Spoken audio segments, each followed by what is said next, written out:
I'd like to call to order the November 13th, 2023 Mountlake Terrace Planning Commission meeting to order. Would you please take the roll? Chair Batista? Here. Vice Chair Harrison? Here. Commissioner Stenson? Commissioner Thompson? Here. Commissioner Landis? Here. Commissioner Betcher? Present. Commissioner Morgan has asked to be excused from this meeting.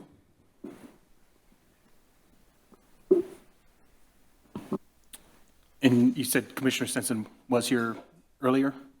Yes, she was. Okay. We'll go ahead and wait on any kind of motion for her till the end of the meeting in case she comes back in. All right, item number 3, approval of the October 23rd, 2023 minutes. Does anybody have any changes or corrections to those minutes? I am not hearing or seeing any, so we'll go ahead and declare those accepted as presented. Item number 4, public comment. Is there anybody here tonight that would like to make a public comment for anything that is not on tonight's agenda? Yes, a public comment was submitted via email. It is in your packet. All right. Oh, yeah, I saw that.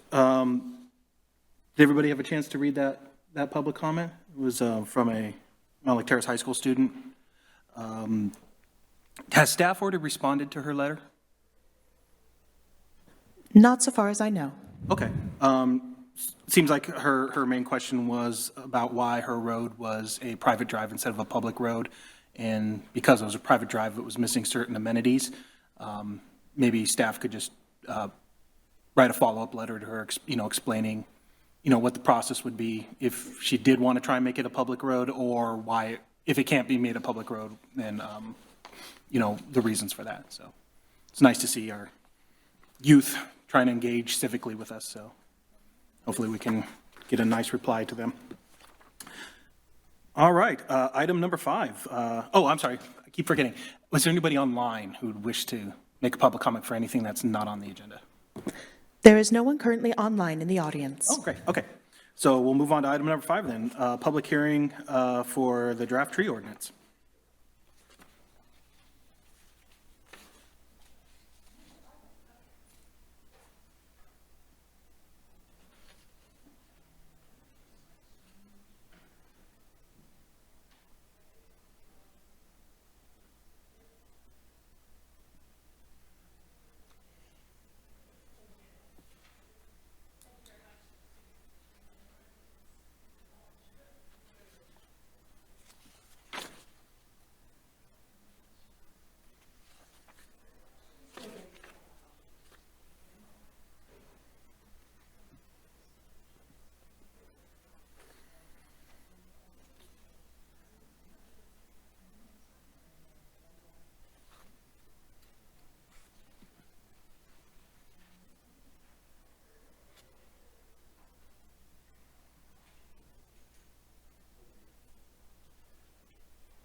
Thank you, council members, or commissioners, I'm sorry.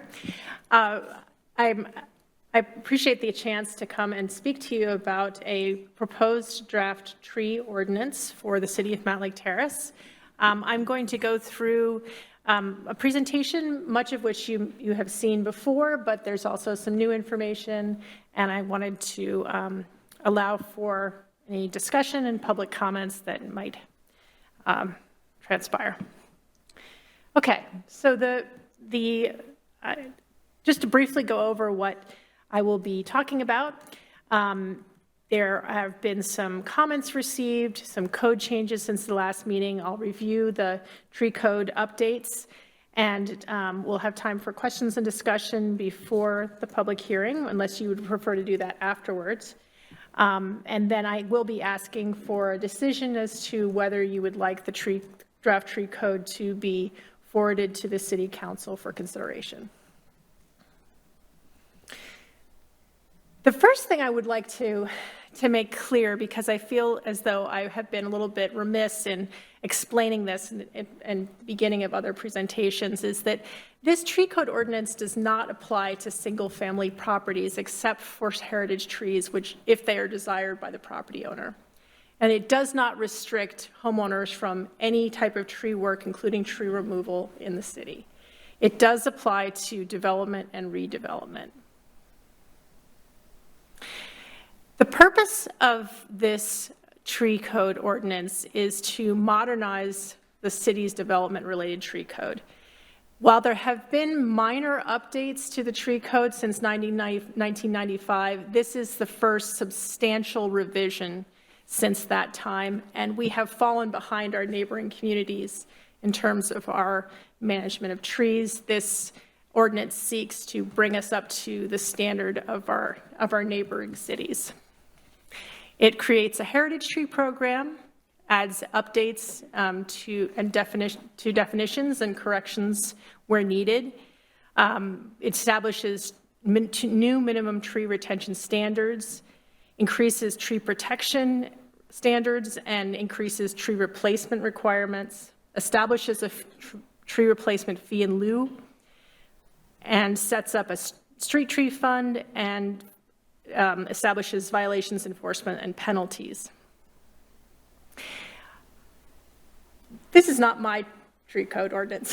This is the tree code ordinance of the tree code team, some of whom are in the audience tonight, including Susan Kuhn and Audrey Meyer. Matt Enany, who is a developer who works for Sierra Designs, was also part of the tree code team, along with Tim Seed, who is the stormwater intern. They did a great job. They did a lot of work and a lot of research and thought really hard about this. We met twice a month at 8 a.m. on Thursdays since March to determine what should be in the code, and I am pleased to have been part of that process with them. Where we started was we looked at what tree codes in neighboring communities contained, and we thought about what residents might want as part of a tree code. Since that time, we've reviewed it internally here at the city, and we do have consensus that this is a tree code that we can implement. And there have been opportunities along the way for public input through RPAC, DEIC, through the SEPA review and dissemination process, and also, of course, Planning Commission, City Council, and public hearings, of which there will be 2 for this. Here are the 3 changes that have taken place since I last talked to you about the code. 2 are very minor. We now have a determination of non-significance for the SEPA code. That was Christie's review. And I've added 3 months to the code effective date, which is necessary for the code implementation and to do public outreach to the development community and others who would be affected by it. But the big change is the elimination of the critical root zone language because, well, for 3 reasons. Some early test cases with parks properties indicated that the undesired outcome of this might be more tree removal. We couldn't find a clear city permitting path if we were unable to protect the critical root zone for trees during a project. And off-site tree root protections have been proving really challenging to implement in a dense redevelopment environment. We'll be reconsidering this. I've been looking into how this is implemented in other communities, such as Shoreline. I think we may get there in the future, but it should be reviewed and thought through more thoroughly as part of an urban forestry plan, which we are intending to make happen in 2024. Okay, so this is the first big chunk of the tree code update. It establishes a heritage tree program, which is designed to protect large and distinctive trees in the city. It establishes heritage tree criteria, which is predominantly that the tree has to be 36 inches in diameter and a distinctive tree in some way. On private property, only the private property owner can nominate a heritage tree, but on public property, anyone can nominate a heritage tree. This picture that you see here is of the sequoia, which is on the corner of this property, and I think it would make an excellent first heritage tree for the city. The rest of the ordinance covers mundane but necessary things such as how you apply, appeal, document, map, what kind of fees apply, who has maintenance responsibility, and how you remove the heritage tree designation if that is desired. Along with updating the code itself, we had to modernize how we refer to things in the code. And so there's some new terms that are being added, such as qualified arborist, grove, viable tree, tree protection zone. We also removed a term that we don't feel like has much value, which is that of significant vegetation. The next part of it was the change to retention requirements for trees. This increases the tree retention percentage in the city from 20% to 25% and removes the 10 significant tree minimum that is in existence now. Provides exemptions for special situations such as restoration projects and for frontage improvements. It provides incentives for higher levels of tree protection and establishes tree retention and tree replacement as the priority over tree fee in lieu, but allows for fee in lieu when tree retention and tree replacement on site cannot be met. The next section has to do with tree protection, increasing the survival rates of retained trees on construction sites. It includes upgraded tree protection zone language, guidance with regard to how to use low-impact methods within the tree protection zone. The picture that you see there shows a utility cut very close to a tree, so you can see how there's a trenching situation where you can, put in a pipe without having to take out the tree that is very close to the trench. It also includes preventative mitigation for retained trees, including mulching them and watering them sufficiently so that they live. The next section has to do with replacement of significant trees. And the reason to do this is so that we have trees for the future. When a tree has to be removed, the number of trees that are required to replace it is based on the size of the tree. The specific numbers are within the code. And then the tree replacement fee in lieu, which fuels the tree fund, which I'll speak about later, has a dollar value for replacement based on the number of trees required for replace. It's only for trees that cannot be retained or replaced on site. And there is an exemption to having to pay the fee in lieu for affordable housing. This is not that other exemption to other things, but if there is affordable housing, tree fee in lieu is not necessary. That project meets that criteria in the code. We base the fee per replacement tree on a calculation for a 2-inch caliper tree with tax, labor for summer watering, plus replacement cost of an estimated 20% based on street tree mortality. That rate was $759 per replacement tree.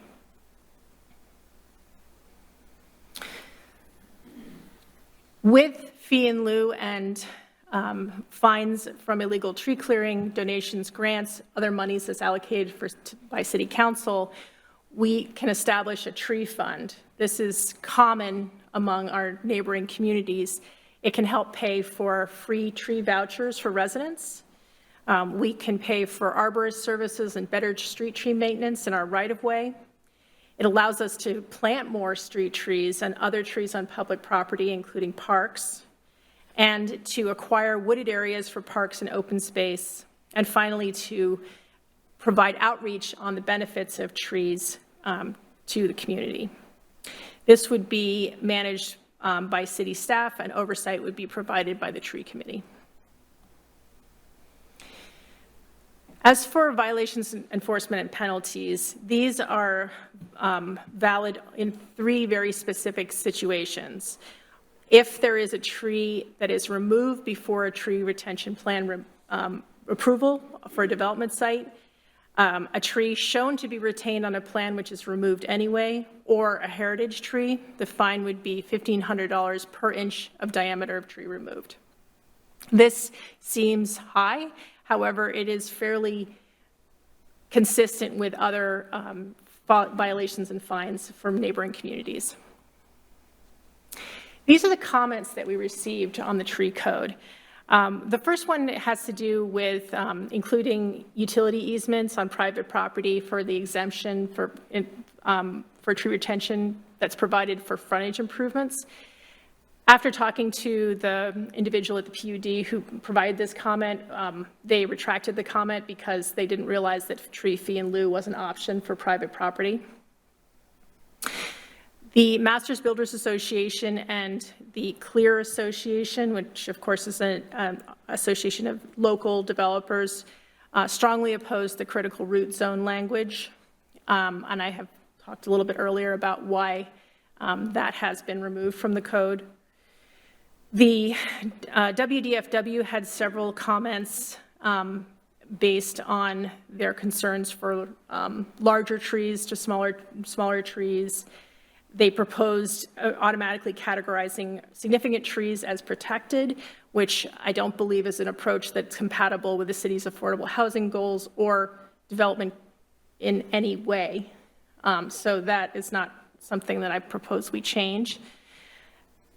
They also proposed that there should be a clearly defined set of circumstances under which tree replacement and tree fee in lieu is acceptable. I believe that our proposed code sets up the tree retention as a priority, but I don't believe in adding additional paperwork if it's not necessary to make a decision. The other two comments had to do with the language for frontage improvements. In talking to the folks from DFW, I believe that their primary concern was the loss of mature street trees, and I believe that with this new approach to tree management, we would attempt to save large street trees where possible. However, when you put in a new development, there's a lot of utilities that need to happen, and so unfortunately, sometimes that is what happens. And then the last comment had to do with the preference for native trees over non-native trees and monitoring plans and maintenance plans. I believe we're covered there. Mountlake Terrace's recommended tree list includes several native species, and we have an existing requirement for monitoring and maintenance of trees under the 2-year landscape maintenance bond that will remain. This is almost impossible to see this. I'm sorry. But these are all the steps that are required to update the tree code. And I wanted to just show you like an overview. We are down in sort of the last quarter of this process. The next steps will be this public hearing and recommendation to City Council. If recommended, then City Council will have a working session and at least one working session and then another public hearing.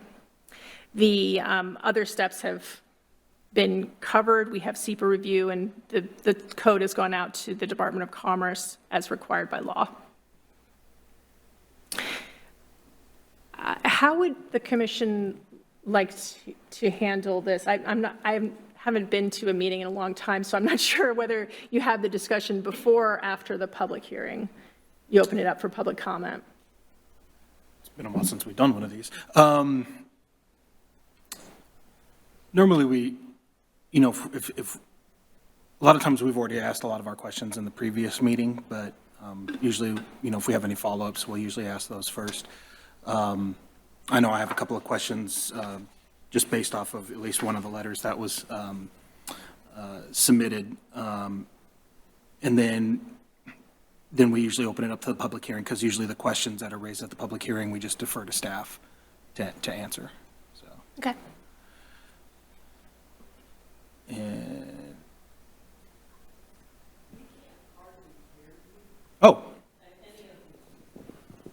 sorry.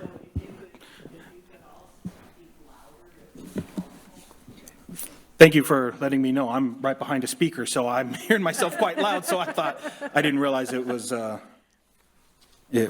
trouble for sitting back there. I apologize. So does the Planning Commission have any questions for staff before we open up the public hearing? Yep, Commissioner Betcher. Thanks, I have one. And I apologize if it was at the last answer to the last meeting.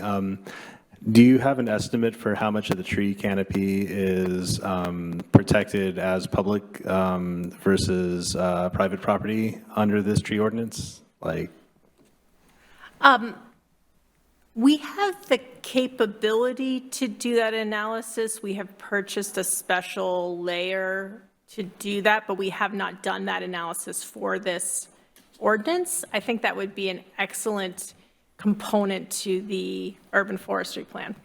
all right, I would be interested in seeing that information, and particularly if there are areas of the city that, because the trees are a big part of the urban heat island effect that I think we're going to have to start worrying about sooner rather than later.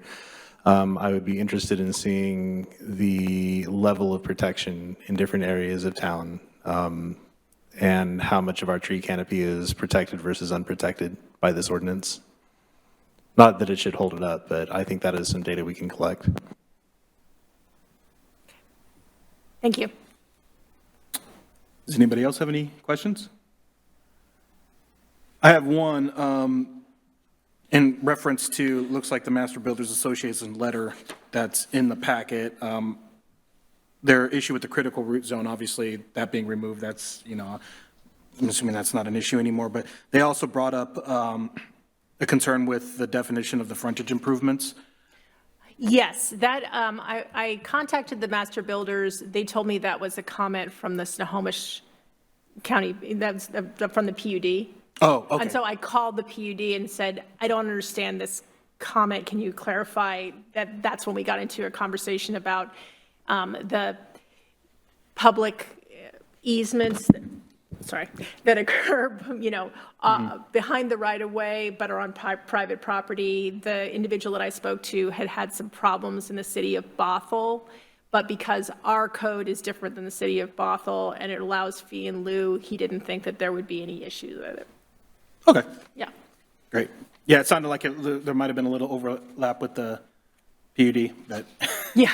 it's just like, why are they reaching out to them instead of us? So, okay, glad that's cleared up. So if, doesn't look like there's any other questions for staff by the Planning Commission, so I guess we can go ahead and open up the public hearing.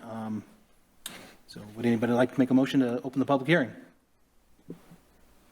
I make a motion to open the public hearing. I have a motion to open the public hearing. Do I have a second? Second. I have a motion and a second to open the public hearing. All in favor, say aye. Aye. Opposed? Hearing none, that motion carries. The public hearing is now open. And so I got my handy little script to help me go along here, since it's been a while since I've done one of these. So in addition to what we've already received in the packet, was there any other additional written testimony that was submitted? No, I don't think so. No. I think we covered, we covered the comment about the critical root zone, which came from both Clear and Master Builders. So yes, I think that covers it. All right. Has anybody raised their hand online to testify? And I know you said earlier there was no one online, but I'm just double checking again. I'm afraid there's still no one no online one at this online. moment. Okay. All right. And then has anybody signed up to testify in person tonight?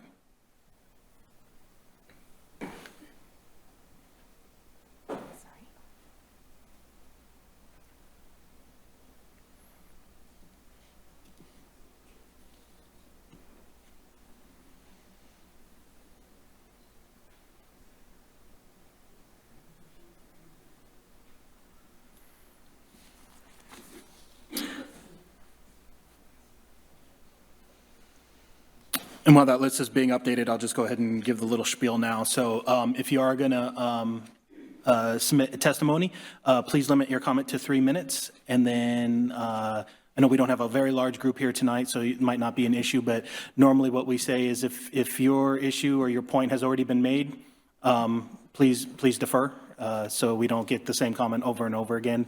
That's usually, we have to say that when there's like 40 or 50 people here, so I don't think that'll be too much of an issue tonight. Did you want to provide, oh, okay.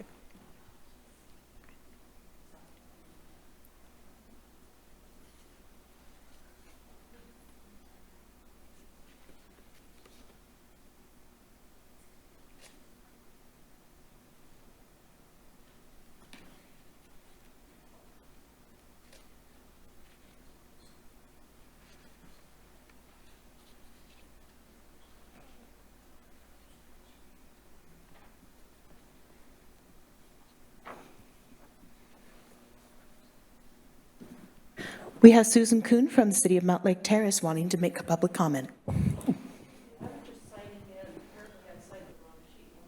Oh, okay. We also have Lee Gresco, who would like to make a public, no? Okay. We have Brian Hildebrandt from Mountlake Terrace, who would like to make a public comment. Yep. And go ahead and state your name and address for the record. Brian Hildebrandt, 4901 241st Street Southwest. I'm new to Mountlake Terrace, and I'm sorry that, like, seeing sorry, that's my first time seeing that slide deck. I'm glad that we're updating the tree code here.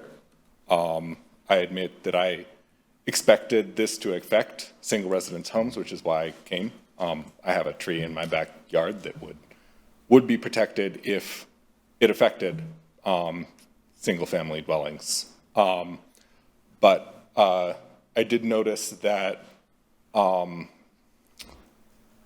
the exemption for fee in lieu for affordable housing doesn't quite seem sustainable. Maybe it's not fair to ask developers to pay that fee, but if these are fees that we're using to maintain tree cover, then perhaps that's a fee that should be paid regardless of whether the housing is affordable or not in order to maintain our tree cover. So it could be paid by the city or something like that, but I'm not sure that it's sustainable to just pretend like that externality does not exist for affordable housing. Yeah, thanks. Thank you. Staff, would you be able to respond? Is that decision to waive the fee, is that something that we see in our neighboring jurisdictions as well? Actually, I haven't looked at that, but I think that there was a desire to exempt it because we, have a strong desire to increase the amount of affordable housing in the city of Mountlake Terrace, and we thought that this would be one way to lower the bar for affordable housing. I know you might not be able to come up with this, at the spur of the moment. Do you have any idea, like, what percentage of loss that we would see from waiving this fee for development applications? I do not. I'm looking at you, Christy, but I don't I don't know if we. I know that's kind of a big ask. I don't think we've had very many applications for affordable housing as defined by the state in the city of Mountlake Terrace. Is that fair to say? I would say that's fair to say. I mean, we've had some more recent inquiries of affordable housing from some church groups, potentially of doing some affordable type housing, but it hasn't been a big request up to this point. Now, whether that changes remains to be seen, but it certainly hasn't been a big demand at the city thus far. I know that even one of the comments that was made by the developer at the last comp plan meeting was, brought up the fact that it's how hard it is even to have affordable housing financed by private developers just because of, the cost of the banks not willing to fund it. So, I kind of assume that, the percentage was pretty low to begin with. And previously, you guys have mentioned in meetings that most likely we would see affordable housing applications come through, possibly with, various church organizations looking to redevelop. And just off the top of the head, most of their parcels that they would be redeveloping are probably cleared already, don't have as much trees, so there probably wouldn't be much fee loss in that to begin with. Obviously, every lot is a little bit different. Yeah, I would say that's probably the case, although, I think we could see some development associated with some other lower income type affordability ratios with grants that we're starting to see. We really haven't seen any of those thus far. That's a possibility, but it's hard to predict where those would be located or what size somebody would propose. Thus far, we haven't really seen that. Okay. Was there ever any consideration to maybe, instead of waiving the fee in general, just to reduce it, like half the fee or some sort of percentage of it? Or was it just kind of always thought just to be a complete waiver of the fee? We haven't really considered it. Some of the early feedback that I got from folks in the development community was about the same thing that you just mentioned, which is that it's very expensive and difficult to build affordable housing, and by putting too many restrictions on developers, it would restrict the amount of affordable housing. So we thought, as we were writing the code, why don't we try to do something positive about this and make it so it's not part of the calculation for whether or not you can do this in the Gotcha. city. And I know in other jurisdictions, as part of the permitting process, a lot of times affordable housing gets a permitting priority, so it usually gets bumped up in the queue. So since this is just one component of that, a waiver of the fee, would be like the same kind of consideration they're getting in, the other departments for, having either fees waived or having, what could be a 6-month permitting process time, possibly cut in half just, by them being able to skip the line because of the high demand for affordable housing. So, Does anybody else have any questions or comments with the public's question? Nope. Okay. So, There's one more person. oh yeah, I was gonna Yeah. see who was next. Ellen Lviv?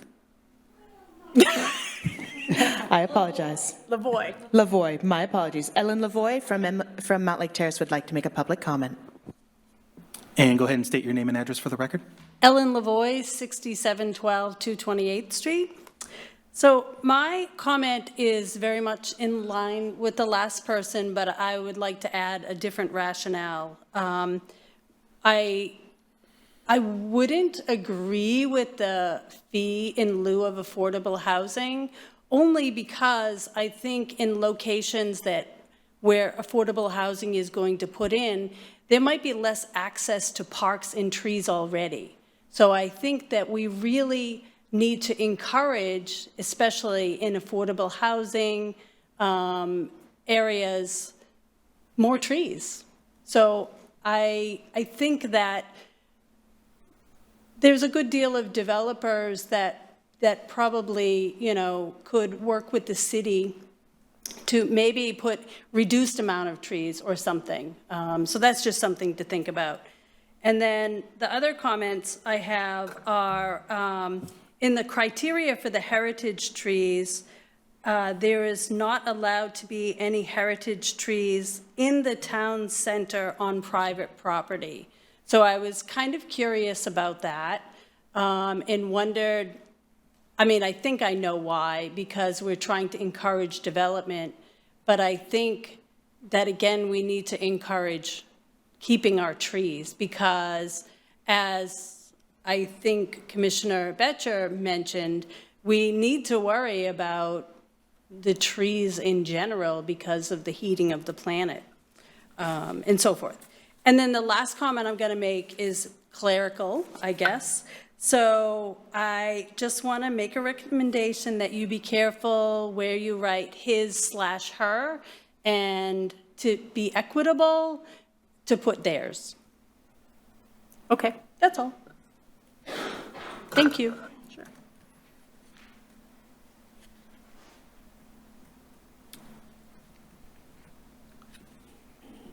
And does staff have any follow-up with that comment? The only thing I would say is that the only thing that's waived the only thing that's different about affordable housing in terms of the tree code is whether or not they have to pay the fee. Everything else is protected the same way all the other developments would be protected. They still have to meet the 25% retention and et cetera like that. It's just basically saying if it's an affordable housing, then, and they would have to pay fee in lieu, then they don't have to pay fee in lieu. As for the restriction on heritage trees on private property in town center, I believe is that, I guess I'm going to refer to you, Christy, because is that part of the town center rules? It's not part of the rules. I think when we were looking over the draft tree ordinance, one of the things we talked about is the different aspects of Wayne where we're having the highest densities in the city and developing certain areas, and whether or not we should be potentially encumbering different properties in town center with a heritage tree designation other than public properties like Vets Park, et cetera, with the eye on, okay, how are we weighing where we're putting those densities and increased housing in particular areas and increased development. And should some areas of the city maybe have a little bit more prioritization than others when really town center has always been geared towards denser development overall for the community. So that's something that we kind of thought through there of creating less conflict potentially on those private properties for redevelopment. And then I know we talked about heritage trees a little bit at the last meeting. And just remind me, like, for heritage trees, it's the property owner that has to nominate the tree, not an outside party. And even after it's nominated and granted, they can always rescind that. They can unwind the designation, yes. Okay. Yeah, So, anybody can designate a heritage tree on public property, though. yeah. So, yeah, on private property, it would be the private property owner that would designate a heritage tree. Gotcha. And not to assume, but if the property owner was to, try and, get that designation, maybe they're not interested in selling their property for redevelopment anyway. I'm talking specifically in the town center here where parcel aggregation would probably be necessary for any kind of development to occur in the first place. But if they did sell, then the new property owner could easily just request that designation be lifted anyway. Yeah, I mean, the idea isn't that you designate a heritage tree and you're like, oh, today I wanted a heritage tree, tomorrow I don't really want a heritage tree. I would hope that we have a little more thought into when we're designating a heritage tree, that the intent behind that is that that's meaningful. And so I would just consider that. And so that went into our thought process as well of just, it shouldn't be just, hey, today I feel like vanilla and tomorrow I feel like chocolate kind of a thing. It should have some meaning. It's recorded. There is a plaque. The intent is that we're trying to preserve these trees in perpetuity. Okay, thank you. And with regard to the last comment, thank you. I didn't actually realize that I had done that, so I'll go through it and make sure that I am referring to things correctly. Yeah. Commissioner Betcher. Yeah, sorry, this is probably a silly question I should know the answer to. When we talk about the town center, are we talking about town center zones or are we talking about town center, the neighborhood? I'm not sure the distinction, but I guess I would answer that in the zones of like the sub area that's been designated as town center. Okay, thanks. Yeah, since there is the town center neighborhood as well. Yeah. So. Okay. And was there anybody else on the sign-up list? There are no more public comments. Okay. All right, so since everyone has already testified, I got, according to a little script here, is there any other questions from the Planning Commission for staff? Okay, not hearing or seeing any. So let's go down here. So it looks like with that, I just need a motion to close the public hearing. Motion to close the public hearing? I have a motion to close the public hearing. Do I have a second? Second? I have a motion and a second to close the public hearing. All in favor, say aye. Aye. Opposed? Hearing none, the motion carries. The public hearing is now closed. And is there any other discussion that Planning Commission feels is needed before moving on to a possible motion for approving? All right, I am not hearing or seeing any, so I'm looking for a motion to make a recommendation to the City Council. All right, here I go. Let's see. I make a motion that we recommend this draft tree ordinance to the city council. All right, and before we go, I just want to make sure, do we need to clarify the actual ordinance number for the record as well?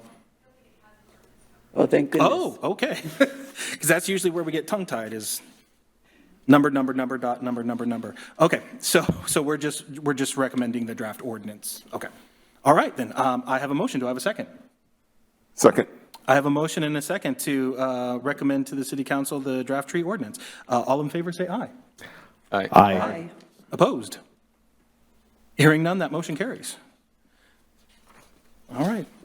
Thank you very much, staff. Thank you very much, citizens. Your help is much appreciated in the time Thank that you. you spent on this. All right. All right, so moving on to the next agenda item, review zoning text amendment for private recreational facilities.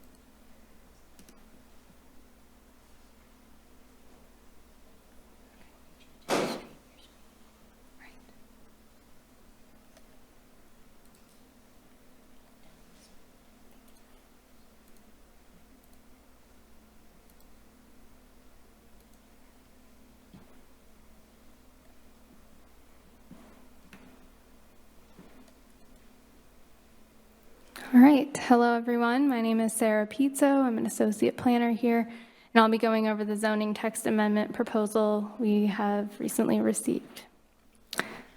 All right, so I'm going to start with some general information about zoning text amendments, the proposal before us, the process, environmental review, some background information, talk about the comprehensive plan, zoning, and land uses as it relates to the proposal, go through detailed analysis, provide a recommendation, and give Planning Commission some considerations, and then go through next steps. All right, so a zoning text amendment is a change to the zoning code.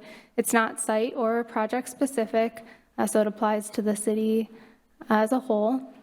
And it can be changed at any time as long as it's consistent with the comprehensive plan. It is a legislative decision, so Planning Commission is required to conduct an open record hearing and provide a recommendation to City Council, who ultimately makes the decision. Right, so the proposal before you is to allow privately owned recreation facilities in residential zoning districts, given that specific locational, dimensional, landscaping, and parking criteria is met, and a conditional use permit is obtained. So this involves code updates to the following codes: our definitions code, our use code for recreation and transportation land uses, our single household residential district dimensional requirements, special regulations, and then our sign regulations. Right, so we received a proposal for a zoning text amendment in July of 2023. The application was deemed complete in August. I forgot to include a bubble here. We did submit to the Department of Commerce as required by law back in October. Today is the Planning Commission work session, and then from here we can hold a public hearing and present a draft ordinance for recommendation or return to Planning Commission with additional information at a second work session. Right, so the applicant submitted an environmental checklist. It was reviewed by staff and determined that there would not be any detrimental or irreversible environmental impacts should the proposed code be adopted. So a determination of significance was issued on October 27th of 2023. And the city has not received any agency or public comments related to the environmental checklist or the application. All right, some background information. So our applicant is Tom Anderson on behalf of the Forest Crest Athletic Club, which I'll refer to as FCAC throughout the presentation. The goal for the applicant is to bring FCAC's use into conformance and to expand their athletic and administrative operations to meet growing demand. Currently, the use, structures, and site improvements at FCAC hold legal nonconforming status. There could be other unknown nonconformances that could come to light through an expansion proposal, but there are some we are currently aware of. So the proposed text amendment does create a path for permitting the use. However, I want to note that structures, site improvements, parking, and landscaping may be required to comply with the zoning code, depending on their expansion plans, basically per our nonconformance code. So what does that all mean exactly? So nonconformances means that the property, the use, or the buildings don't meet the current code, and there are certain circumstances when property needs to come into full compliance. So these are those instances. Enlarging buildings, structures, or site improvements cannot increase any nonconformities. Making improvements to buildings or structures that involve structural alterations, improvements exceeding 10% of the assessed value of the building at the time improvements are made.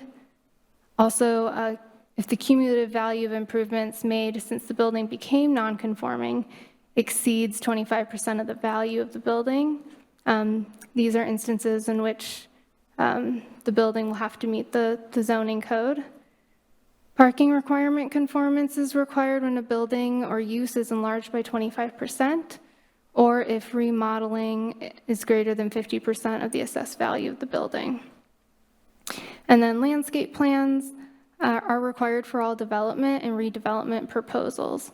And development is defined as the construction, reconstruction, conversion, structural alteration, relocation, or enlargement of a structure, division of land, etc. So just want to note that you will see throughout the code amendment proposal, the applicant uses the term new a lot, saying that it only applies to new private recreation facilities. Staff is cautioning that that may cause some confusion with the nonconformance code, and that the nonconformance code does apply still to all structures, uses, and site improvements across the city, and that the applicant has not proposed any changes to the nonconformance code.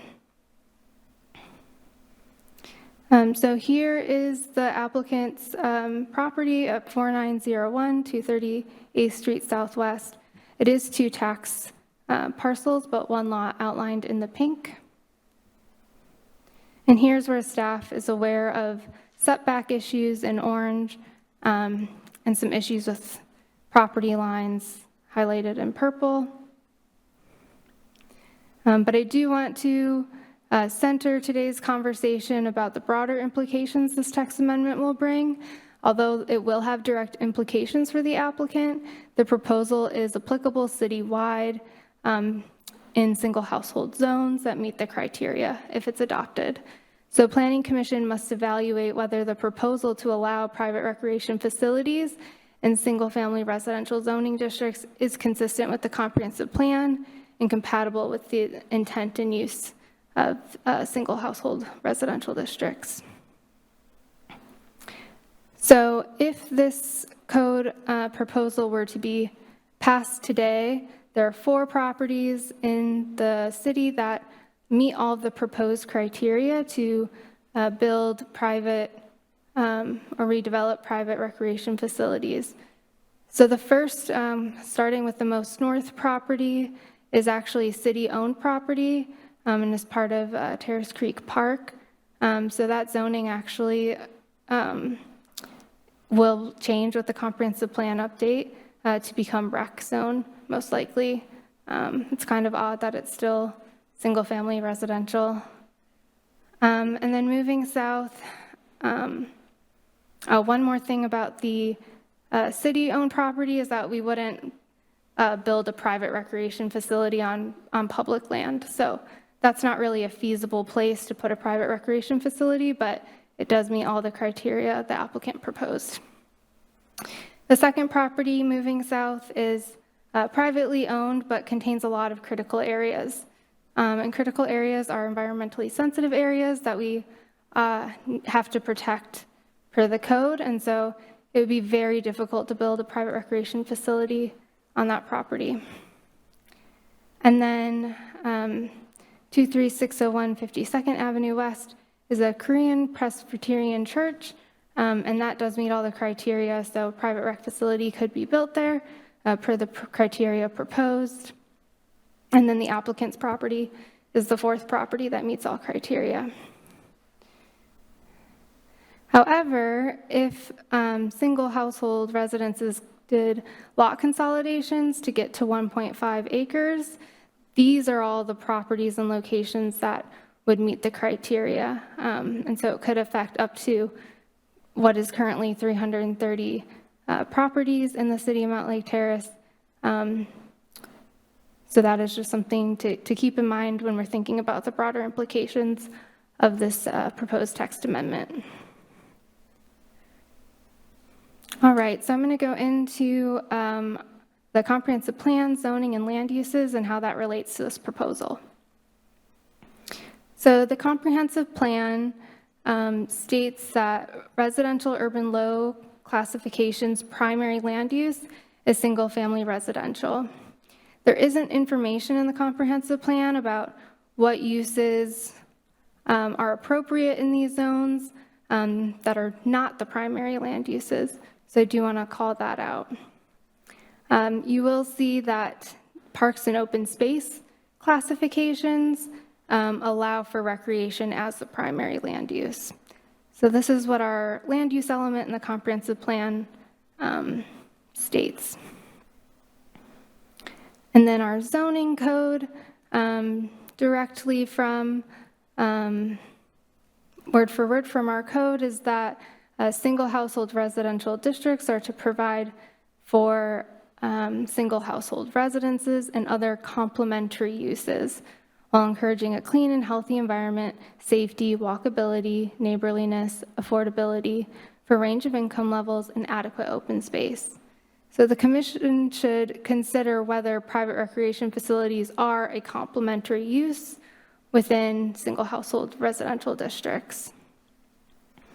I will note that recreation facilities are permitted in residential zones currently as long as they are publicly owned.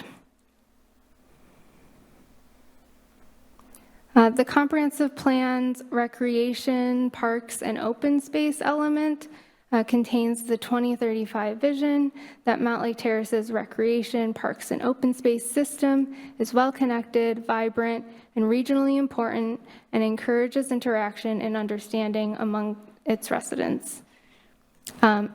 They do call out that outdoor recreation facilities are aging. They're heavily used by local residents and regional visitors, and the staff identifies that one approach could be adding capacity to existing facilities.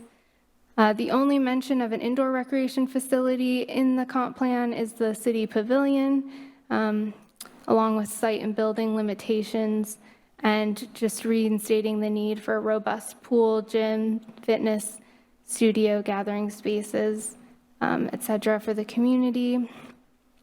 And then an implementation action that is called out in this element is to partner with other organizations, such as the Edmond School District, local businesses, nonprofits, and other local, state, and federal agencies to provide rec opportunities. In the 2022 Recreation Parks and Open Space Plan specifically, they mentioned that population growth and higher density development is going to increase the need for recreation opportunities. Sports courts were specifically mentioned. The city pavilion needing renovation and expansion to meet future needs was called out. Athletic fields are in high demand. We need gymnasiums to support team sports. And again, this plan calls out partnering with local providers to bring a full spectrum of rec programs as one way the city can try to meet this demand. And then pulling from all elements, these are goals and policies in support of the proposal. So providing rec programs that accommodate a variety of interests and abilities, encouraging businesses and supporting business investment and retention in the city, and a climate that attracts new businesses, providing rec opportunities, attracting visitors from the surrounding community and beyond, allowing, strengthening local communities in Mountlake Terrace by providing places and opportunities for people and local businesses to connect with each other, and rec facilities are a formal and informal gatherings place.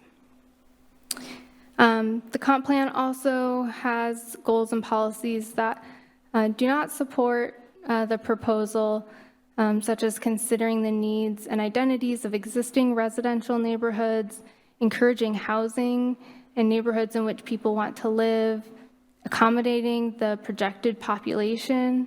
At the current comp plan projects 24,767 people needing to have places to live in single multi-family housing by the year 2035.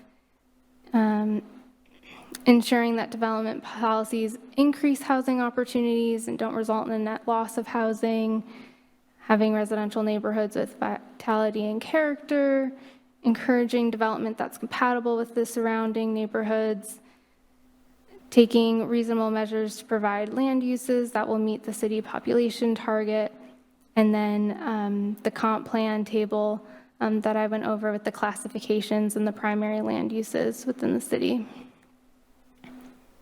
All right, so some analysis points. Recreation facilities in Mountlake Terrace. Currently, we do allow public recreation facilities in all zones, and then you will see a strong comparison to clubs, lodges, and religious facilities because these are allowed in residential zones via a conditional use permit, and they fall under the definition of membership organizations, which feels as close as our code can get currently to private recreation facilities. And so membership organizations, the definition is here. Essentially, they have formal membership requirements that promote the interests and beliefs of their members and include private clubs. So there are two cities we looked at to compare private recreation facilities, whether or not they're allowed in single household zones. In the city of Linwood, they are not allowed in single household residential zones, but private park and pool uses are allowed in multi-household residential zones with a conditional use permit. In the city of Shoreline, however, sports clubs are allowed in single-family zones with conditional use permits, and we felt that private recreation facilities proposed here, most closely aligned with Shoreline's definition of sports clubs. All right, so now I'm going to get into the detailed proposal and staff comment. All right, so the applicant proposes adding a couple definitions under the recreation facilities definition that distinguish between public and private owned. And this makes sense for setting up the remainder of their proposed text amendment. All right, so this section of the code amends it so that private recreation facilities are allowed in single household zones through a conditional use permit, and public recreation facilities would still be allowed outright in both single-family and multifamily zones. So again, the commission should consider whether or not private recreation uses are compatible in the single-family zones. In 1930, this change is just to add MTMC 1930-40 subsection F, which we'll discuss in great detail. But the point of this part of the code is that it makes exceptions to dimensional requirements for private rec facilities in RS zones. So again, it's setting up the zone, the code change that's proposed. Right, so here is subsection F, allowing private recreation facilities through a conditional use permit as long as the following criteria is met. And there's locational criteria, dimensional standards, landscaping, and parking proposed. All right, so locational criteria, subsection A isn't talking too much about any code requirements here. It's just, again, kind of setting up that this is what we'll need to comply. So A is not really necessary. The substance of the code requirements are in items B through D. Okay, so B says that private rec facilities have to be located adjacent to a public park or public rec facility. Staff felt that this was narrowly applied to one type of use. No other uses are dependent on the adjacency of a specific type of use on a separate property. The Recreation Parks and Open Space Plan does strive for an equitable distribution of the most common amenities like sports courts and fields. Also, this would not allow for siting recreation facilities in areas that don't have many or any recreation facilities. So staff doesn't recommend making this criteria a requirement.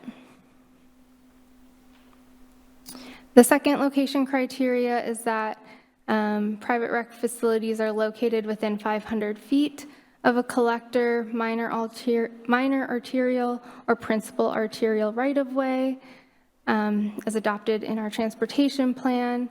The applicant isn't very specific about what needs to be within 500 feet. Is it a property line, a drive aisle, a building entrance? And so that would be a piece that we would look for clarification. The city engineer, in reviewing this, did recommend that private recreation facilities are located on an arterial street. And our code currently requires golf courses to have access to at least a minor arterial street.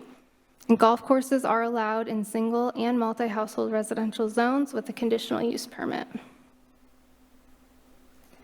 The next locational criteria is that it is within 1/2 mile walking distance of a public transportation stop. Staff supports the intent of this, but there are no other residential land uses that require proximity to public transit, so that's something to keep in mind. Dimensional standards, so the maximum height proposed by the applicant for private rec facilities is 40 feet. The maximum height currently in our single household zones is 35 feet. In RS 4800, though, it is 30 feet. So this means private rec facilities would be the tallest buildings in our single household residential zoning districts, 5 to 10 feet taller than other buildings.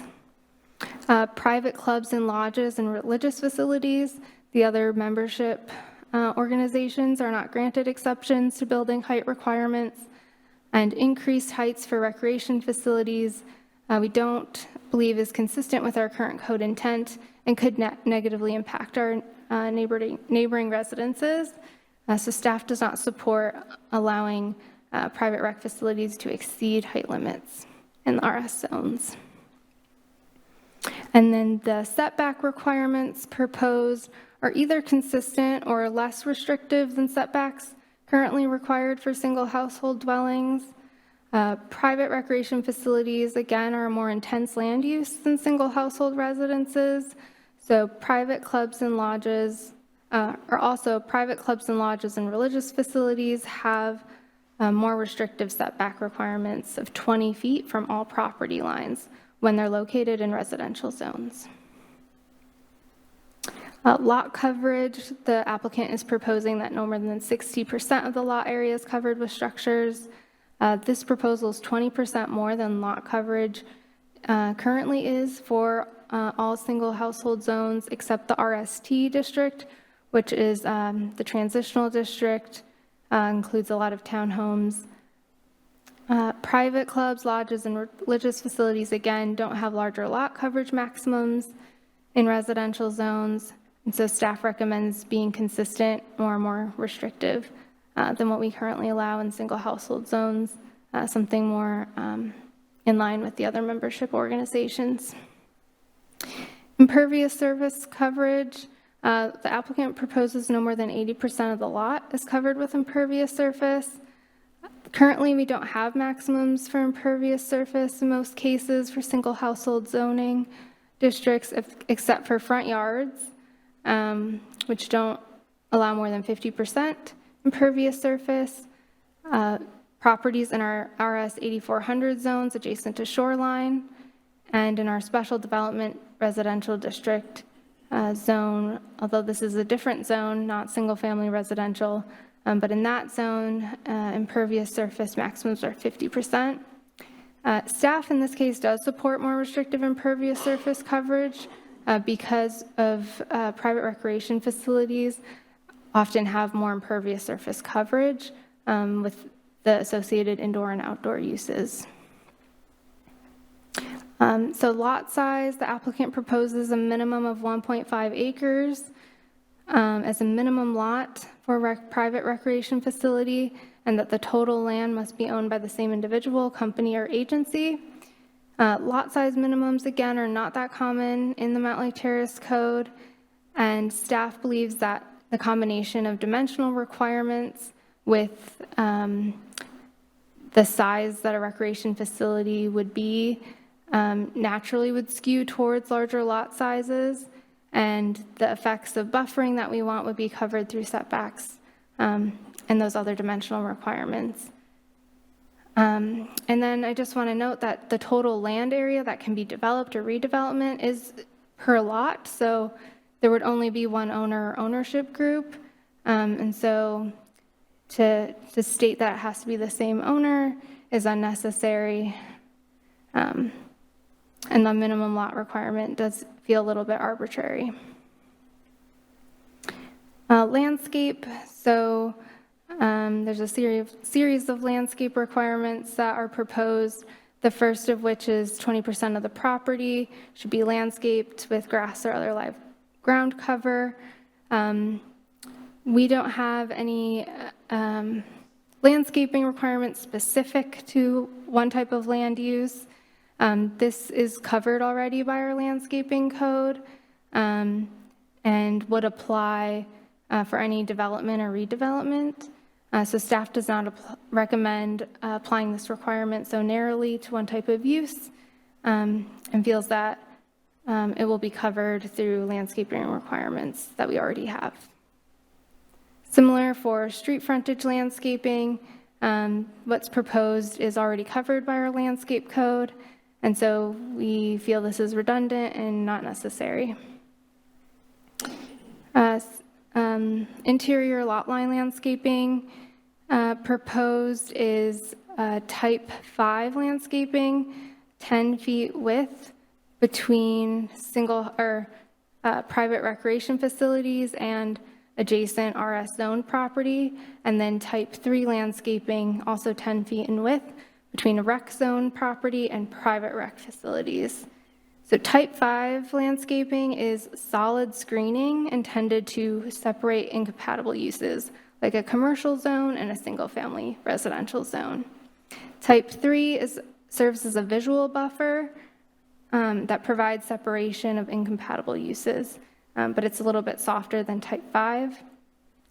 Schools, religious facilities, public recreation facilities, and membership organizations in single household zones require 10-foot wide type 3 landscaping on interior property lines. And so staff recommends being consistent with this, since that's similar, or what's proposed is similar to these uses. And that would just involve adding a subsection to our existing requirements for landscaping. Parking lot landscaping, again, is covered by our landscape code, and staff doesn't feel that it's necessary to so narrowly require this for one type of use. Okay, so parking that is proposed by the applicant is 1 parking stall per tennis court or pickleball court or basketball court, 4 parking stalls per play field, 1 parking stall per fitness machine, 1 parking stall per 50 square feet of open exercise area, and 1 parking stall per 300 square feet of office. So staff reviewing this felt that these requirements were insufficient, as more than one person is likely to use a single court, like a tennis court, at a given time. Playfields is not defined, so it is a little bit difficult to determine if that's an appropriate proposal. Indoor fitness area and fitness machine is not really defined or a standard unit of measurement. The administrative office actually is consistent with our current code. That's a typo there. I will note that public parks don't have a specific minimum number of parking spaces, but recreation facilities and parks can have different varying intensities of use. For example, a passive park versus an active park. And our code currently says that for functions that don't clearly match our parking requirements, a director can determine the parking requirements by reviewing a parking study based on nationally accepted standards. And so staff would recommend that be the approach, or that we more appropriately address parking for this type of use. And there is a note here about what Linwood and Shoreline require, and that I can get into if desired. All right, so the location of parking proposed is that it's on the same lot as building or facility that it serves. And this is pretty consistent with our code. Our code does allow for some deviations. I will note that our private clubs, lodges, and religious facilities in residential zones require restrict parking in the front yard, and side yards can be used for off-street parking, and so it might be worth considering putting in similar language for private rec facilities. And let's see, staff suggests requiring the same parking location criteria for private recreation facilities. Okay, loading and unloading. Staff supports having a minimum loading and unloading requirement, and adding to this to specify that it is located off-street and on their site. Electrical vehicle charging, staff supports complying with this, feels it's already covered by our current code for electrical vehicles. Similar with bicycle parking, staff does support compliance with the code, but feels it's already covered by our existing code. And lastly, wall signs. So the applicant has proposed row 2 of this table, which says that private recreation facilities allow a sign that is greater than, or the greater between 24 square feet or 10% of the wall surface area. This is similar to religious facilities and schools. However, they do not propose a maximum total sign area per wall. And so staff would recommend being, again, consistent with religious facilities and schools and adding a maximum there. Okay, so staff recommendation. So if the Planning Commission deems that private recreation facilities are compatible uses in residential zones, single household residential zones, staff would recommend adding additional criteria. So hours of operation restrictions between 7 a.m. and 10 p.m. And this is because it's consistent with our current noise requirements in their nuisance code. Fencing around outdoor courts, fields, and similar rec areas should be no taller than 12 feet in height, and staff would recommend a site obscuring like a chain link fence with slats or solid wood fencing to provide screening of those uses. Outdoor recreation facility lighting should be turned off between 10 p.m. and 7 a.m., again to be consistent with the noise regulations. The commission should consider light fixture height maximums. Typical athletic fields have light poles between 60 and 80 feet tall, and typical racquetball courts are between 25 and 50 feet tall. Compliance with shielding and glare requirements will be required, and so we just want to note and emphasize that. There's actually a call out for private clubs and lodges and religious facilities in our residential zones, so that light is not directed into adjacent residential properties.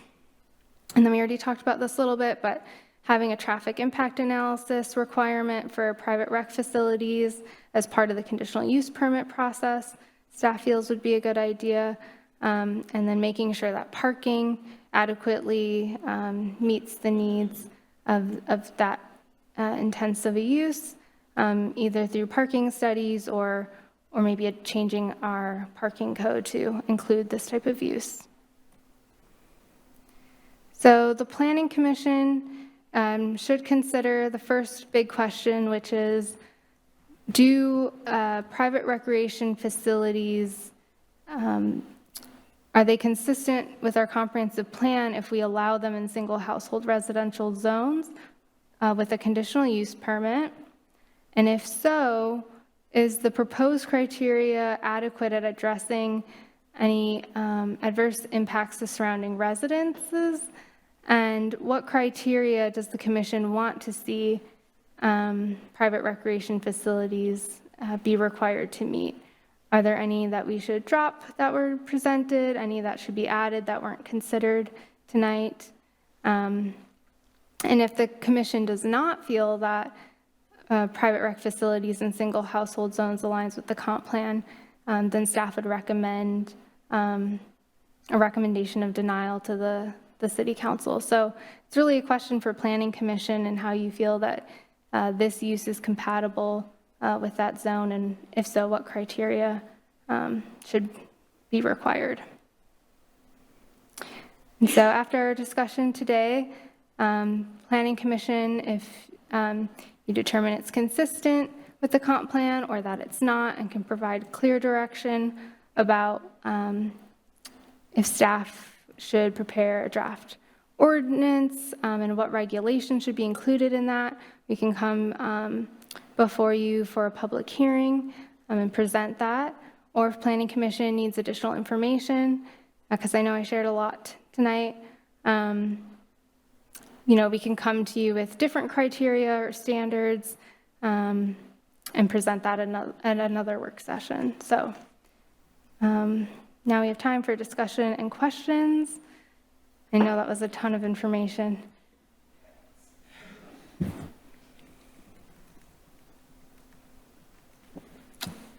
Does anybody have questions for staff?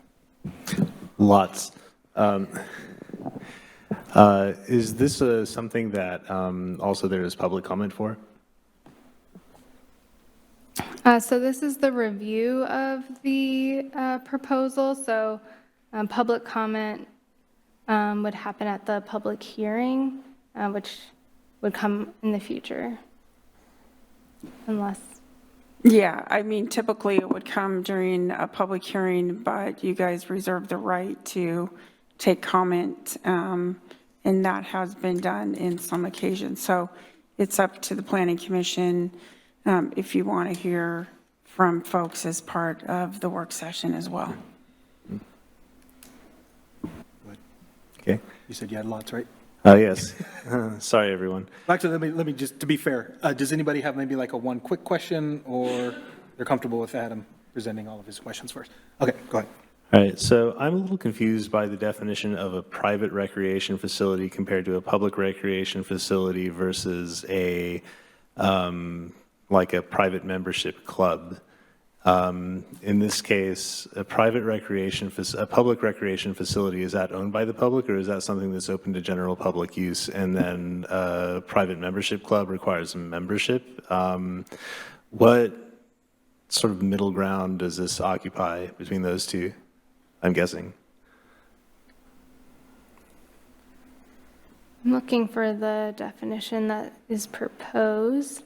So currently the code defines recreation facilities without differentiating between public and private. I think that this distinction is proposed to then allow private recreation, facilities in single household zones, and our membership organization definition is not specific to athletic uses. So currently the code would not allow for a recreational use. Mm-hmm. So this is one of probably many ways to set up our code to allow for something like this. And this is the proposal that we received, but it's probably not the only way to accomplish the goal that they're setting out to accomplish. Okay, yeah, I think, because to me it sounds like there is a distinction for membership clubs where you pay a fee and you're a member, and then the people who use the facility is limited to people who are members. That's correct?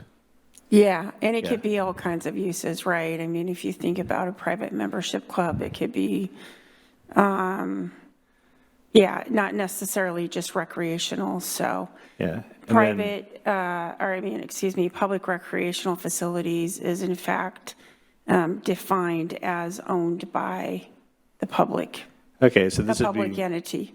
All right, so presumably the public facility has gone through some public comment process in its development, because that's the way public things tend to work. So this would be like, it's Forest Crest Tennis Club, but also like a Top Golf could be coming in. So it's like open to the general public with a fee, but it's not specifically a public facility. So the users are the general public, but it's not owned by the general public. Correct. That's like the distinction. Or by a public entity, yeah. Okay, thanks. I was a little unclear on that. So they could knock down like half of a block and build a Top Golf or something, and that would be allowed under this as well. Allowed through a conditional use permit as proposed, correct. Right. If it meets all the criteria that would be established, correct. Okay, thanks. And one thing that kind of stood out to me, this is an existing, sort of the genesis of this is an existing facility it's looking at expanding itself. it seems kind of like the hardest way to do that by changing the zoning code. Like there's a, possibility of getting a variance because you have an initial, you have an existing non-conforming use that, is sort of grandfathered into the site and maybe it can grow in, but like the zoning, that was implemented around it, like doesn't allow that. I was curious if there was some history behind this, like why this route was gone as opposed to changing the zoning or getting a variance or anything like that. So a couple of distinctions. I believe that staff provided a little bit of history on this, so there's been a couple of proposals throughout. For a variance, this is a non-conforming use as well as a non-conforming as far as the structure goes. So in the case of a use, you can't vary a use. You vary a dimensional standard. So if somebody came in and said, I can't meet that 5-foot side yard setback dimensional standard, then you could apply for a variance if you met the variance criteria. But for a use, you can't apply a variance because the use is not permitted in this zone. Mm-hmm. So the applicant has proposed different avenues to come before the Planning Commission previously, but the text amendment is an alternative route which someone could propose, which the applicant did. Okay. If the keeper of the history has any input into that, I would be very interested to hear it. Yeah, attachment to the past FCAC proposals does outline past proposals related to this and how we got here.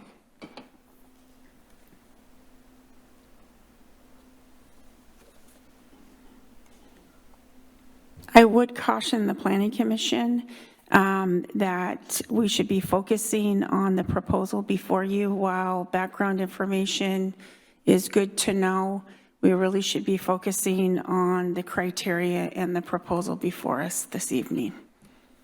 Okay. I sound like legal counsel, and I'm not, but I would still caution you. No, that's okay. It's more of I had a procedural question, like how we came to this, if it, was generated by a single project. So if I know you all like to work constructively with people to find answers for solutions. So I was curious about that. I also was curious about, or I don't know, this is maybe a general comment. Like, I think you've done a good job at kind of highlighting some of the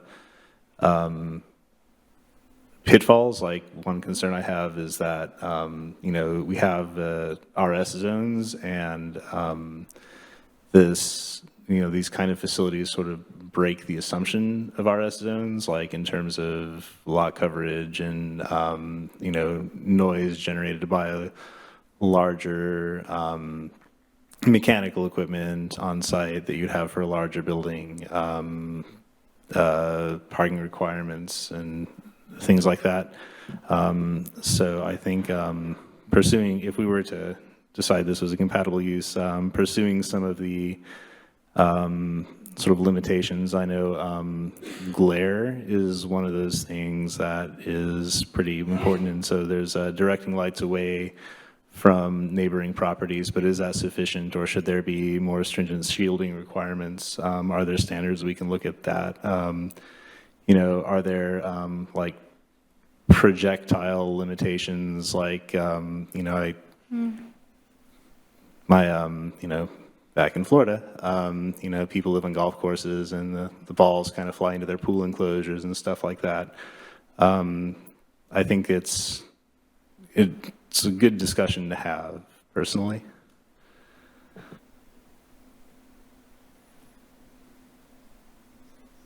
Anything else?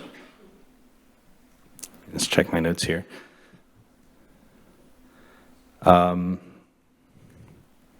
Let's see. I also think the specific numbers proposed, like just something that stood out to me was the 50 square foot that's like a very large amount of parking.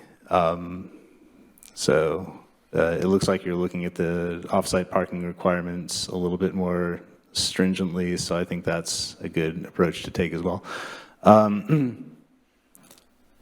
Is the thing we're deciding tonight to further discussion then? Like there's going to be some proposed text we would wind up looking at some point, or are we just kind of deciding whether or not to pursue this tonight? I think the first question is, do you feel that this type of use is compatible in single household? And if it is, what criteria do you want to see presented in an ordinance for this type of use? And if you need more information about either or want to see something different to help you answer either of those questions, let us know what that is, and then we can come back. Thanks. Was that map you showed that's in the presentation that's the possible sites impacted with aggregation based on their language or based on sort of the way that you've looked at their language and harmonized it with our existing code? This is based on their language, except for the 1.5 acre requirement, because these lots could consolidate through a lot consolidation process and become 1.5 acres. So just so you had a sense of how much area in the city this proposal could affect. Yeah, but it is based on their criteria, yeah, for locating. And this is based on it right now if no one consolidates their lots to be 1.5 acre minimum where these could be built potentially. Okay. And there are a series of recommendations that have been made, like the traffic engineer's recommendation that it should have access to an arterial or a collector, for example. Yeah, that's That would not impact this. considered on this map. Okay.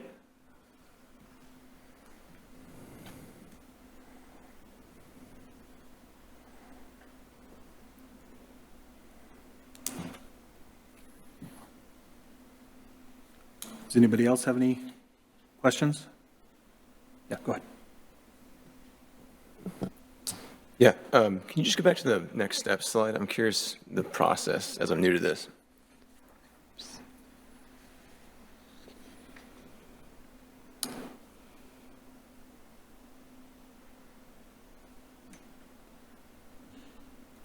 So our typical process is we have a work session with Planning Commission, and then if Planning Commission desires, we schedule a public hearing. And you guys make a recommendation to City Council. There's a work session with City Council, and if they desire, then there's a public hearing. But there can be instances, depending on the topic, for text amendments like we have right now, or development code amendments, those type of things, that it may be more than one work session for Planning Commission or more than one work session for City Council. So it just depends on, like Sarah said, one, if you're to the point where you're able to answer the question for a recommendation on whether the proposed use is consistent to be a conditional use permit in the RS zones. And if so, do we have enough information to move forward to public hearing? Or if not, would you like to see more information that staff has not provided, or you can give us a more definitive recommendation, at least to staff, to come back with more definitive text that we've provided here this evening to say we would like to move forward with these recommendations for criteria. So it's kind of at the pleasure of the Planning Commission how you folks want to move forward. And we're not trying to do that just to pass the buck. clearly you can see that there's been a lot of thought by Sarah and members of staff to really try to go through the proposal in a deliberate fashion to try to lay out different criteria for you all. And we realize that it's not necessarily an easy decision, or there's a lot of consideration for the proposal, so. So thank you for that. I guess where I'm at is I feel like it would be helpful, to hear public feedback. So do we, by saying we want that, do we have to, are we saying that we are approving this, or are we, I feel like there's a fine line there. No, so you guys can decide this evening that you want to take public feedback during your work session, and that's perfectly appropriate. If it was a public hearing, you're required to take public comment. So it's the desire of the Planning Commission in a work session, whether you guys vote in the affirmative that you want to hear public comment at this point in time.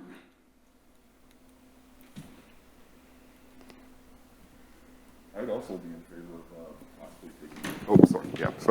I'd also be in favor of taking public comment. I think residents in the area might have something, might want to share their opinions or their thoughts on whether this should move forward or not. Yeah, and since this was proposed by someone in the community, and it sounds like someone in the community has proposed it, and then you all have taken a look at it and sort of harmonized it with the existing code, and then if they want an opportunity to clarify any of their comments for their proposal, that would also be maybe a valuable feedback.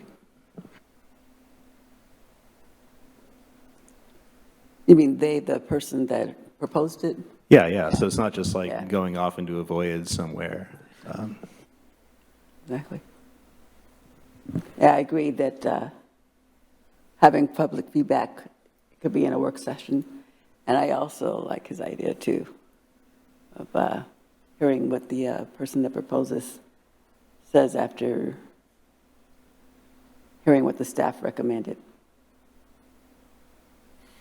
So it kind of sounds like the Planning Commission would be interested in having a work session on this. That being said, is there any additional information that the Planning Commission would like to see staff bring to that work session?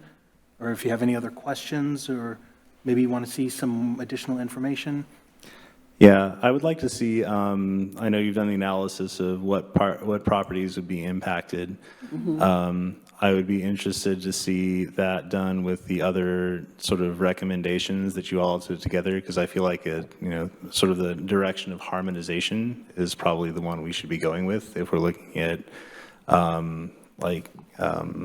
code amendments or zoning code amendments. I'm also interested to see sort of what the implications are on potential buildings. And maybe it sounds like we have different varieties of like buffers that are used, or, there's some further variables, I think, within this that could be looked at a little bit more. And, maybe it's up to staff to figure out sort of which ones are not relevant and which ones are, but I think that might be helpful to see. Could you clarify that for staff, Adam? Sure. Commissioner Betcher, sorry. That's okay. I think I think one of the options was you sort of went through and said there are different kinds of landscape barriers at the edges. So sort of what the different options are for those. I like that there are, several different options we have to look at. And so I don't know if there's a way to visualize that, or, sort of talk about what, some of these buildings might potentially be very large. So if you had a sense of how it differed from some of the other stuff we permit. that might be helpful. Like we allow schools and religious facilities and private membership clubs. So it sounds like there's not too much of a difference, but like if there was a way of saying, well, you know, this is a different use, this is what, you know, else we allow, these are kind of the, or these are the different, you know, this is how this will differ from those, I think would be helpful, not only for sort of our decision, but also helping the general public to kind of understand what the implications of some of this are. Like, you know, if sports facilities typically have taller lights and balls flying over a fence compared to, you know, a church, for example. Maybe this is a little vague, but I think that might help communicate possibly some of the changes we're looking at.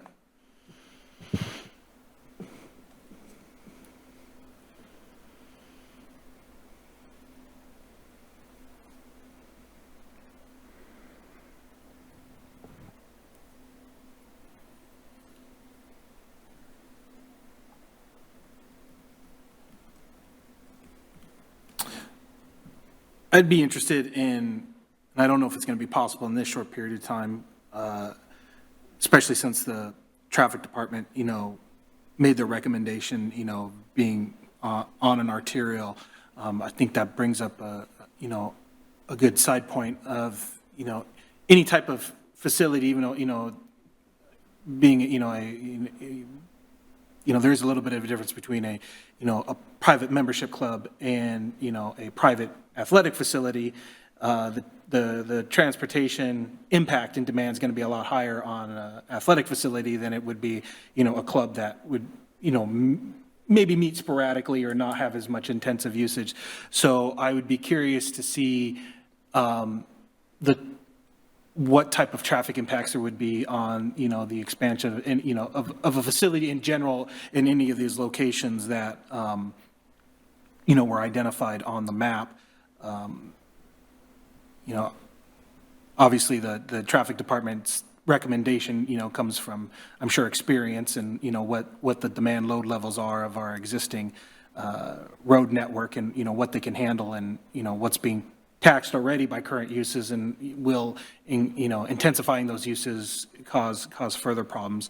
The other thing I'd be interested in seeing, and again, I don't know if you have time to come up with this, but, you know, with emerging athletic trends, you know, there are more uses now that we think of for, you know, indoor and outdoor courts than we did maybe even 5 or 10 years ago. But with those new emerging trends is also the noise that it generates is more intense than, like, just say tennis. And I think that is something extremely important, especially when right now the way the code is written is just tying it into, you know, the general operating hours of other existing facilities within the city, which we've already had residents come and bring issue up with, you know, outdoor lighting, how late at night it's going, and then you add a potential, you know, noise aspect to it as well with an expanding facility. You know, you times that by 2, you know, the impact is increasing. So I'd be interested in if there's any way to sort of quantify that or, you know, talk about that at the work session as well. Again, I don't, you know, it's, you know, those kind of studies usually take a little bit longer, so I don't know if we'll have the time for that, but you know, I say just, you know, maybe put it in the, you know, everyone else's head as well, you know, other, you know, things to think about other than, you know, we've kind of talked about, you know, building size, staff's kind of talked about parking, we're talking about traffic, we're talking, you know, how it impacts, you know, it's not, we just can't think of it as how it impacts this site, but how it impacts any site that this code would be applicable for. I think those are all important considerations that we'll need to address, you know, at the work session. Yeah.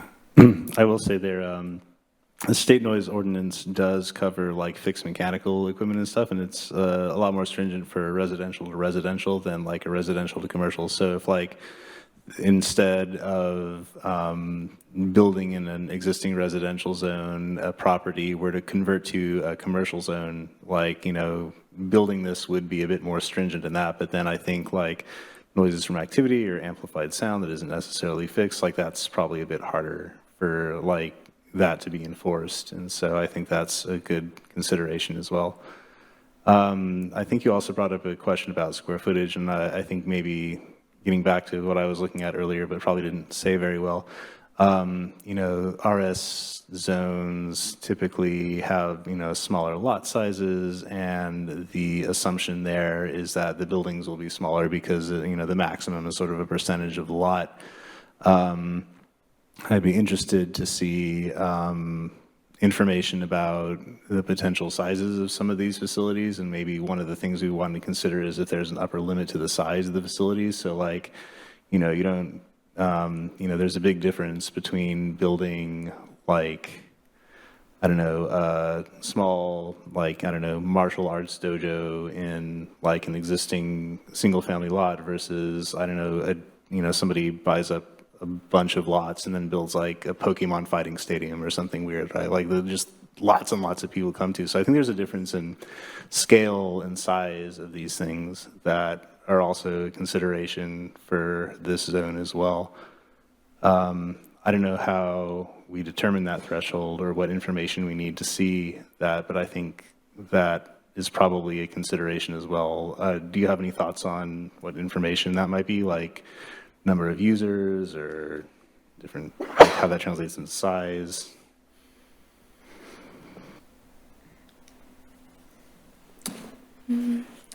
I know, you know, size feeds into intensity. You know, the bigger a facility, the more people it's going to draw, the more impact there's going to be. I would say, you know, what would it, you know, since this is, you know, a residential zone, what would be, maybe we could talk about at the work session as well as whether or not, you know, it's non-conforming right now, but whether this type of activity would be better served in a commercial or a light industrial area anyway. You know, when I think about, you know, large indoor athletic facilities, I don't, you know, to me, they, you know, I don't normally, my first thought usually isn't a residential zone. We have a good example down here in the town center, Cascade Elite Gymnastics. They had previously been in a light industrial zone in Linwood before moving here and, you know, moved to a commercial zone.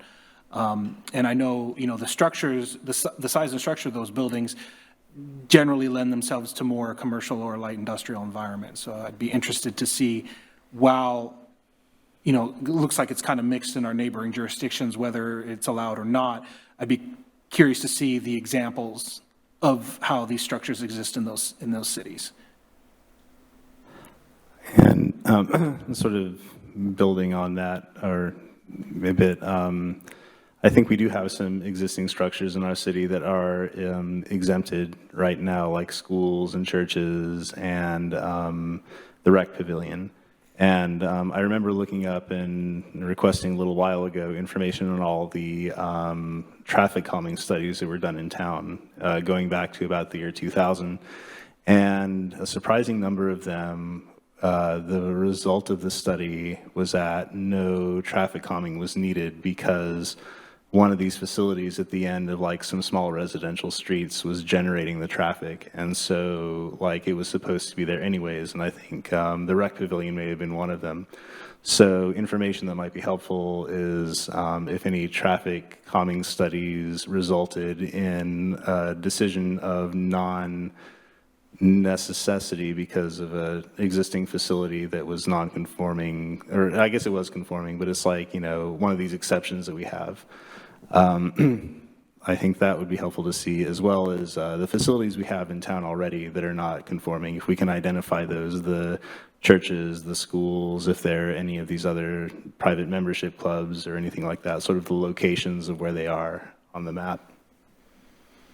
And I would say too, as long as we're looking at the map, especially with those existing non-conforming uses, you know, I think of, you know, several of the churches around here and schools, you know, the lot size is considerable. And there, you know, there's a lot of buffer between the structure and the activity versus the neighboring properties. So when, if staff's able to compile that information, it'd be interesting to, to see that as well as a comparison.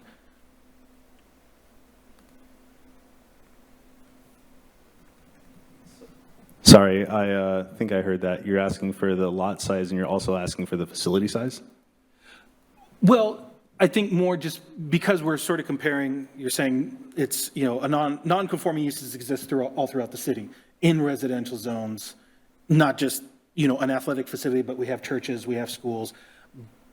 But I think you would see the land use in for those facilities is quite different in terms of how much available land there still is on the lot and the buffer between the activity on that land and the neighboring properties.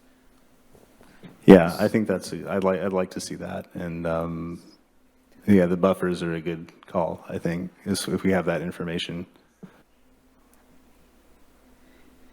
Anybody else have any kind of questions or additional thoughts for staff? Well, something Commissioner Betcher said about the rec center, is that in a RS zone?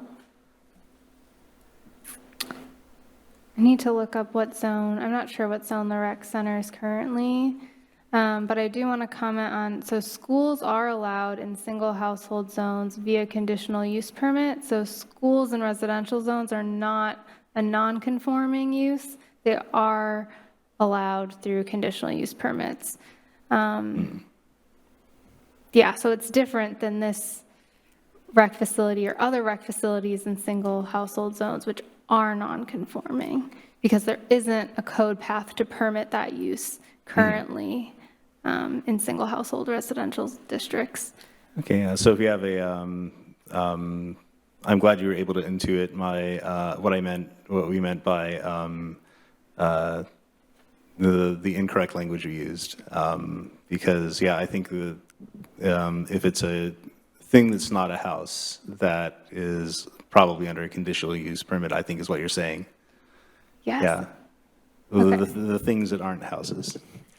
So you're interested in the lot sizes for uses that aren't single household dwellings and single household zones, as well as where they're located. Yes, and building size, and it sounds like setbacks as well, or buffers. Yeah, and it'll get a little tricky, especially with, schools that might have any kind of outdoor courts determining, I'm sure a GIS overlay will give you a building footprint, but not necessarily any kind of outdoor court or activity. Satellite imagery might pull that up. So I understand it's it's kind of a big ask in a shorter period of time. So Yeah, staff. whatever you're able to get. Staff is a bit concerned, just because we have Thanksgiving holiday coming up, and would like to see us move forward on the 27th. I think what we could do is outline how these uses are permitted in single-family zones. There's nothing in code that says, a school can only be this big. There's nothing in code that says a church can only be this big. It's based on the criteria that we've kind of outlined for you this evening of what's required parking standards, what's required buffers. Those are what dictate typically the size of the property needed for a particular use, not the other way around.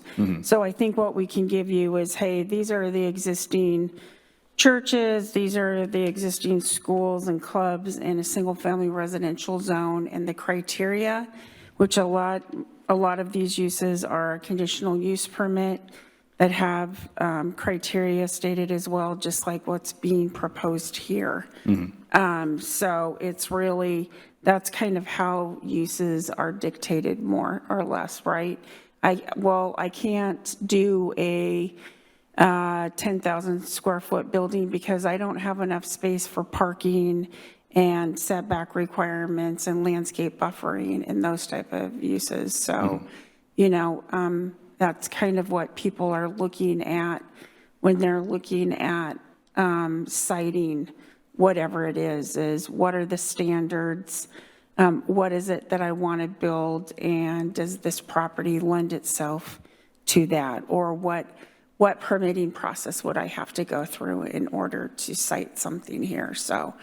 But we can give you a general kind of outline of what we have existing. There is nuances. I would caution, to me, a church is very different than outdoor recreational usage of something, or indoor recreational use allowed, or different things. So every land use has its nuances, right? So we're really trying to say, hey, here's potential impacts to this use.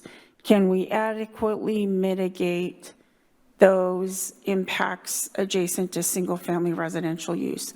And if we can, what's that criteria in order to do so that you find acceptable? That's really what we're trying to get at. So just kind of keep that in the back of your mind. Okay.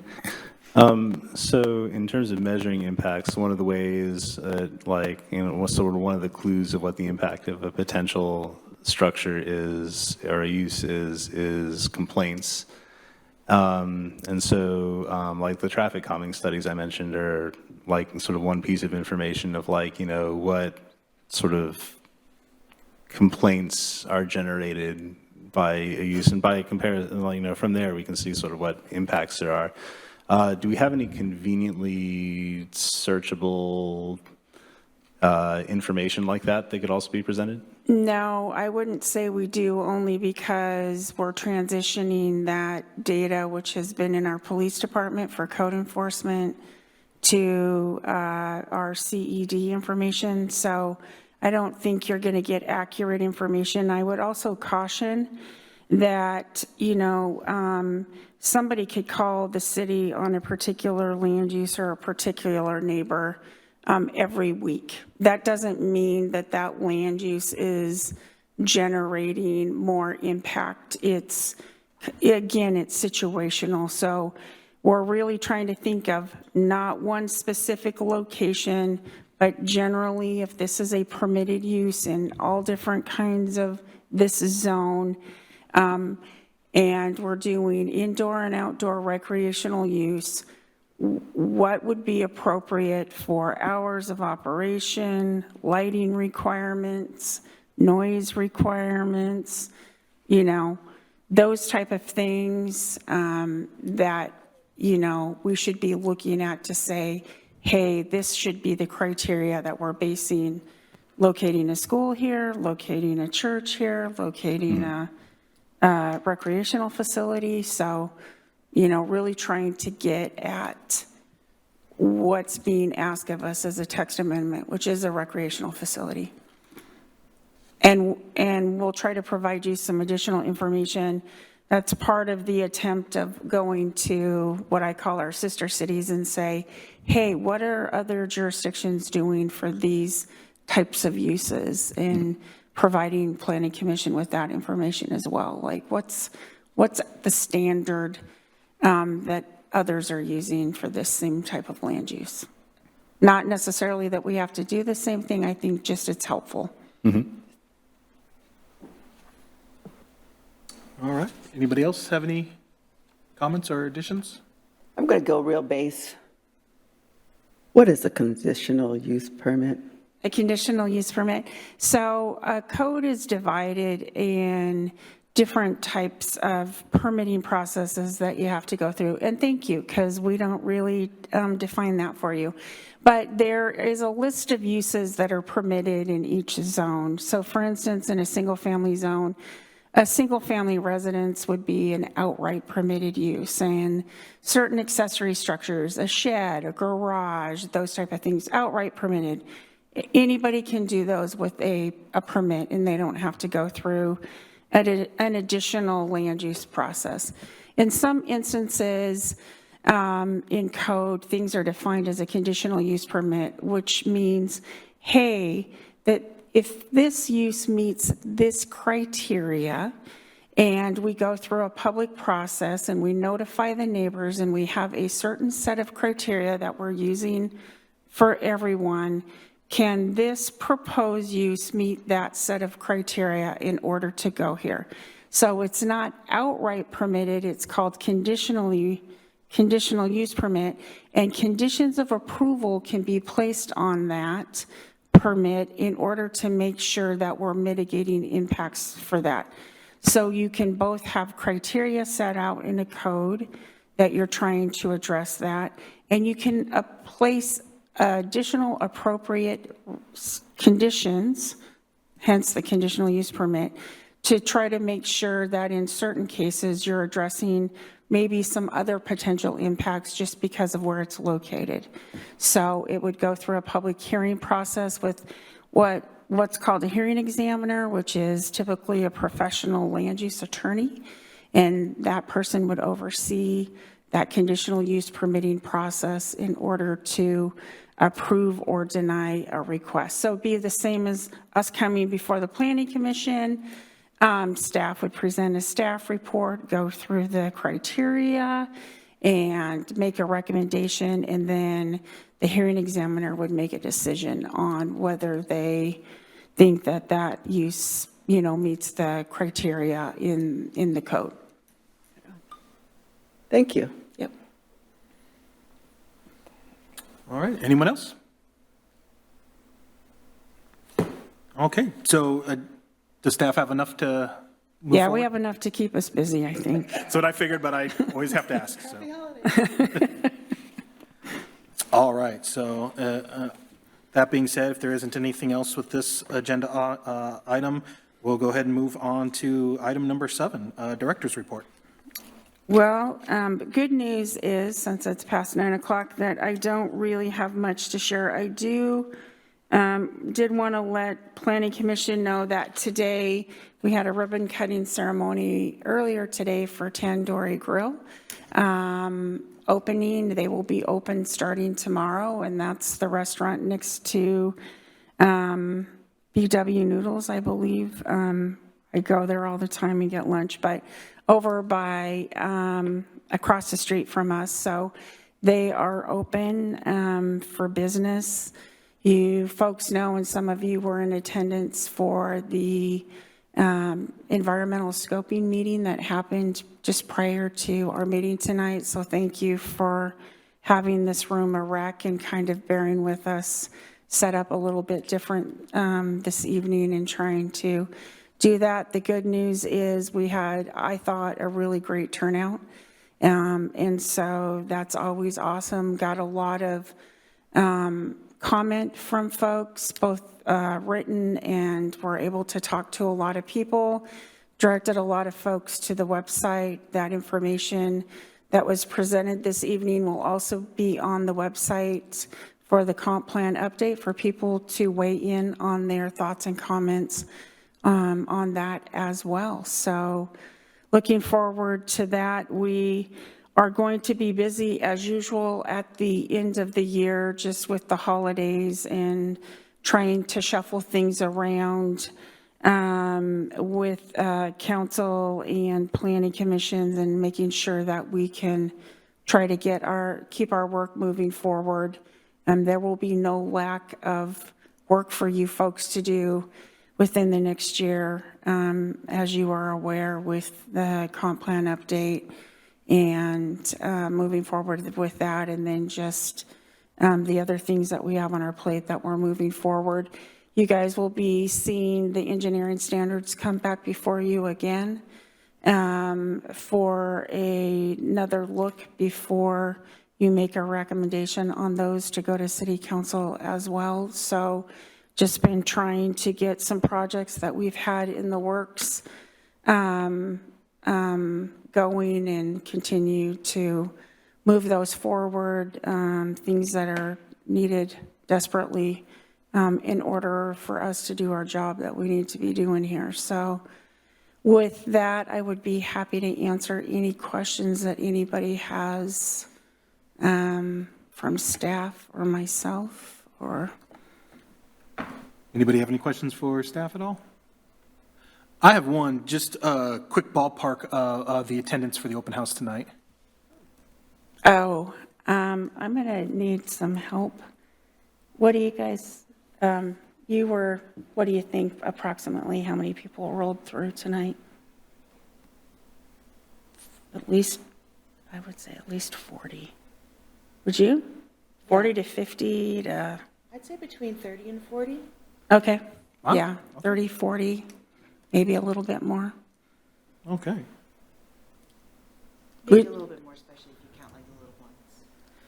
We did have childcare provided by our childcare staff at the city.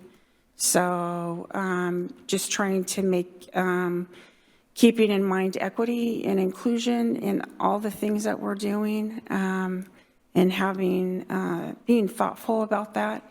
So having an opportunity for mom, dad, grandma and grandpa, aunts and uncles that had smaller kids that wanted to come and take a look, that they had an opportunity to do that, and then have the kids have some activities.